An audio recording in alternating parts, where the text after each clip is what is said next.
민족 최대 명절 설날 연휴입니다. 비록 주일이 끼어 있는 형태가 되어서 이렇게 예배당에 나오기도 못하고 또 안 나오기도 못한 약간 좀 이런 부분이 되었죠. 근데 오늘 오전에도 보니까 생각보다 많이 나오셨더라고요. 그리고 나오지 못하신 분들은 온라인 예배도 좀 많이 들으셨습니다.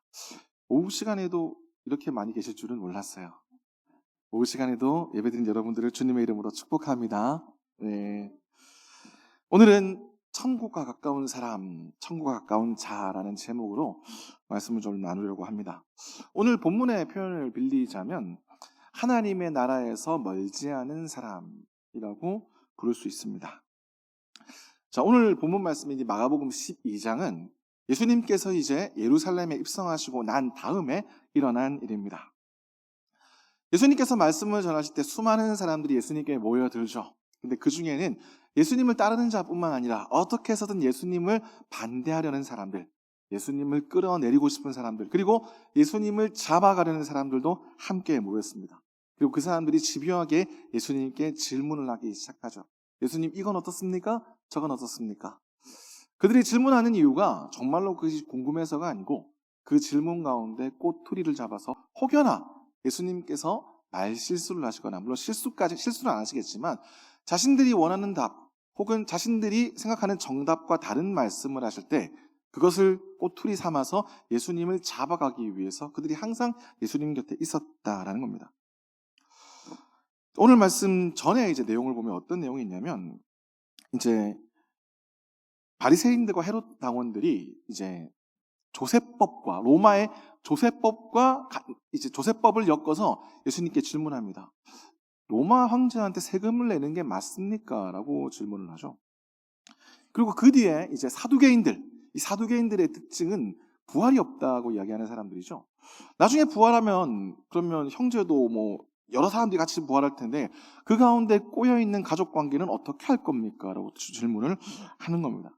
그러니까 예수님께 호의적이지 않은 사람들, 어떻게 해서든 예수님을 끌어내리려는 사람들이 질문하는 내용, 그리고 그 질문에 답하시는 내용이 바로 이 마가복음 12장의 내용입니다. 우리가 사실 이 질문의 내용을 많이 들었기 때문에 왜 저런 걸 질문하지? 라고 생각할 수는 있지만 당시로서는 사실 굉장히 중요한 질문들이었습니다. 간단하지 않은 주제들이었던 거죠. 하나님의 나라를 말씀하시는 예수님께 이 땅의 나라의 법에 대해서는 어떻게 생각하십니까? 라고 묻는다거나, 부활신앙에 대해서 의문점을 가지고 있는 사람들에게 부활신앙과 가족 간의 질서가 충돌이 생길 때 어떻게 하실 겁니까? 라는 질문을 하고 있는 겁니다. 꽤나 중요한 주제의 질문들이었지만 사실 그 질문을 하는 사람들의 입장은 우리가 다 알고 있기 때문에 질문 자체가 중요하지 않다는 건 우리가 너무나 잘 알고 있습니다. 그런데 오늘 우리가 읽었던 28절의 내용에 서기관이 등장을 하죠. 서기관은 율법을 연구하는 학자들입니다. 근데 이 서기관은 뭔가 좀 다른 질문을 합니다. 이 서기관이 어떤 질문을 했을까요? 우리 오늘 말씀 28절 말씀 다시 한번 읽겠습니다. 시작. 서기관 중 한 사람이 그들이 변론하는 것을 듣고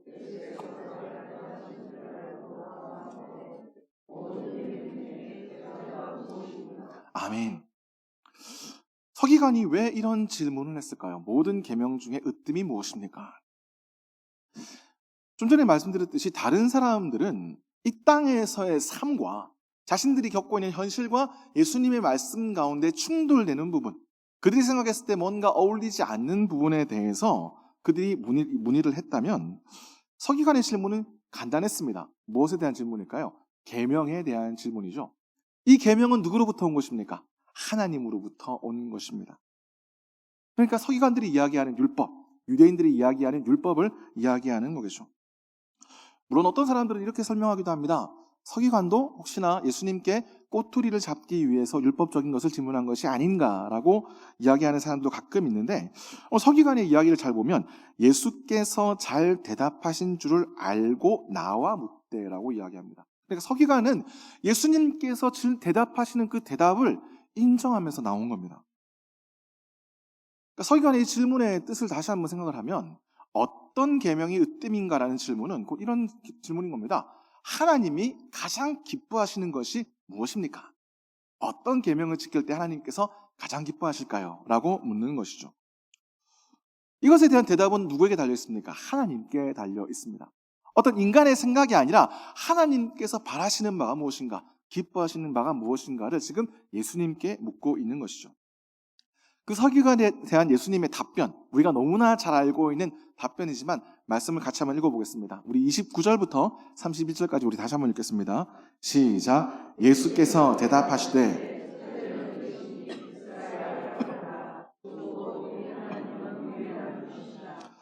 내 마음을 다하고 목숨을 다하고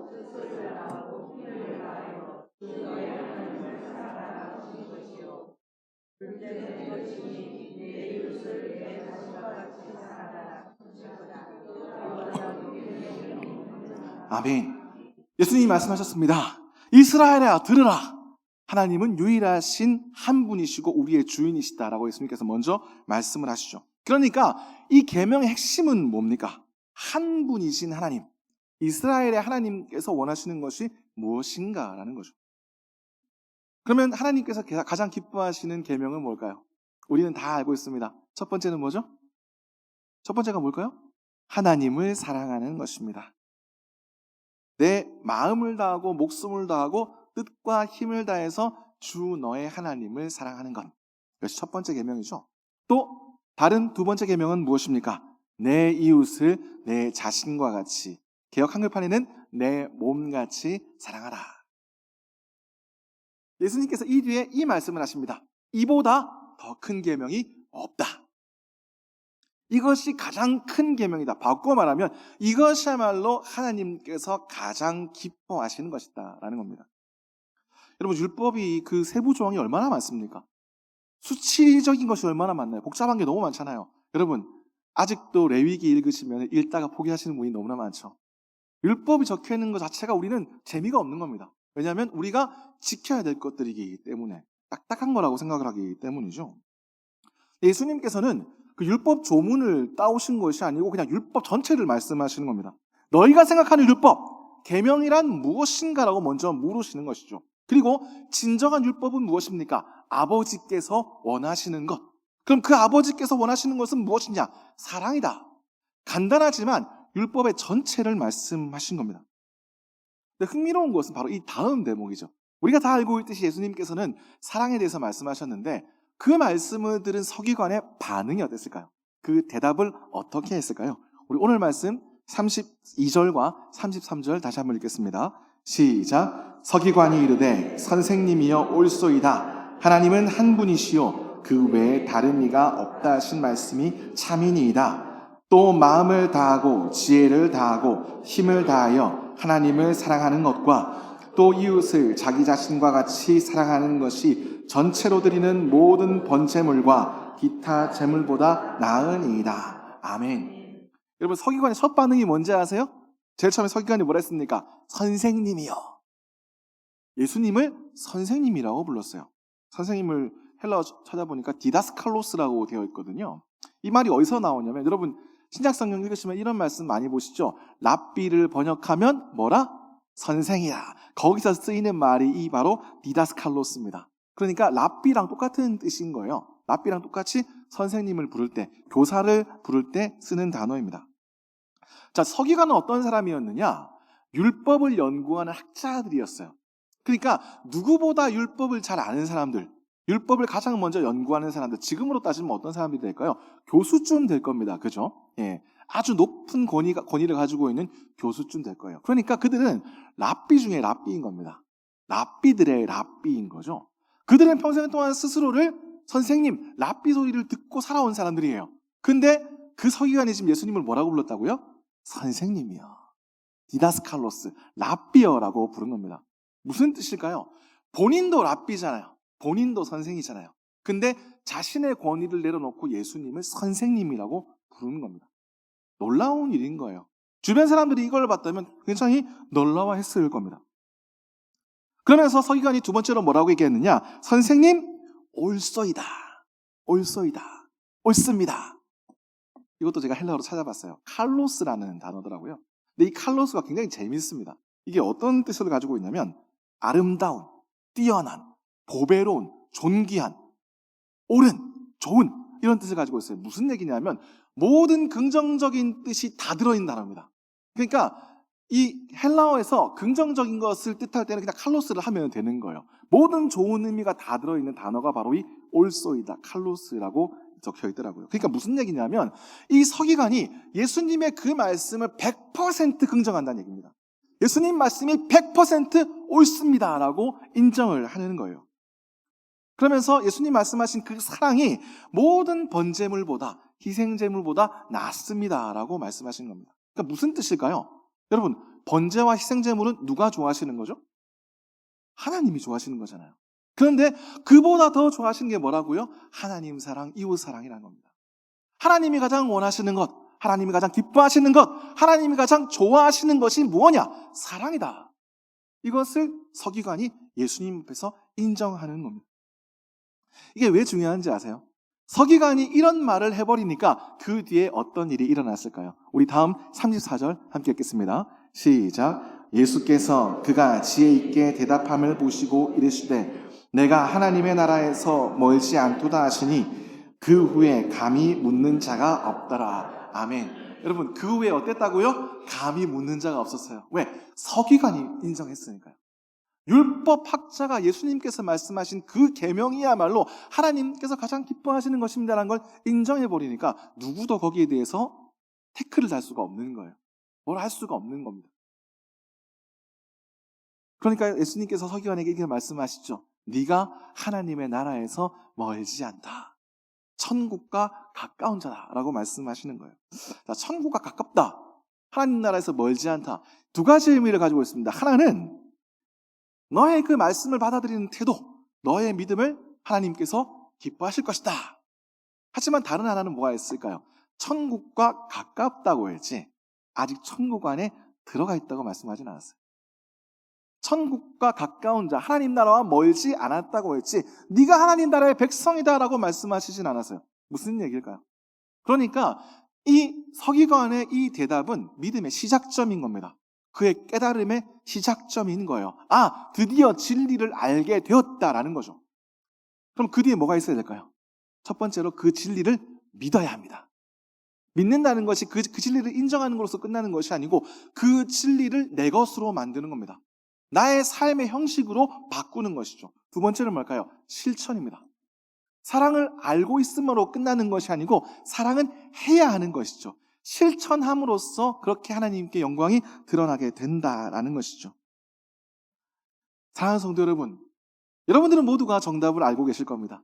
이 중에 아무도 사랑에 대해서 모르시는 분은 없을 거예요. 하나님을 사랑해야 된다. 이웃을 사랑해야 된다. 모르시는 분은 아마 아무도 안 계실 겁니다. 그런데 우리는 알고 있는 만큼이나 사랑에 대해서 실천하기를 어려워합니다. 제가 굳이 오늘 이 말씀을 왜 준비를 했을까요? 여러분, 명절 때 가족 친지들 많이 보셨죠? 많이 보셨죠? 예. 여러분, 가족 친지들이 다 사랑스러우십니까? 다 보니까, 오랜만에 보니까 너무 행복하고 좋던가요? 그러신 분도 계시겠죠? 하지만 한두 명 정도는, 몇 명 정도는, 보기 싫은데, 1년에 한 번씩 보는 것도 힘들어 죽겠는데, 이런 분이 아마도 계실 겁니다. 그죠? 그럴 때마다 우리는 고민하죠. 사랑이란 게 뭘까? 여러분, 우리가 이웃을 사랑하라고 얘기하지만 저 멀리 있는 이웃, 나랑 별 상관없는 이웃보다요, 내 가족을 사랑하는 것부터가 먼저인데, 내 친지를 사랑하는 것이 먼저인데 그조차도 우리는 어려워합니다. 괴로워하죠. 우리가 그리스도인이기 때문에 불편할 겁니다. 내가 저 사람을 사랑해야 되는 걸 알고 있어요. 잘 안 돼요.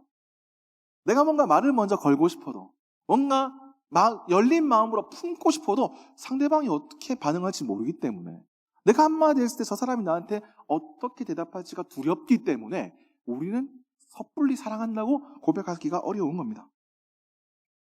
성경은 이야기하잖아요. 서로 사랑하라. 하나님은 사랑이시라 말씀하시지 않습니까? 오늘 예수님도 우리에게 가르쳐 주셨습니다.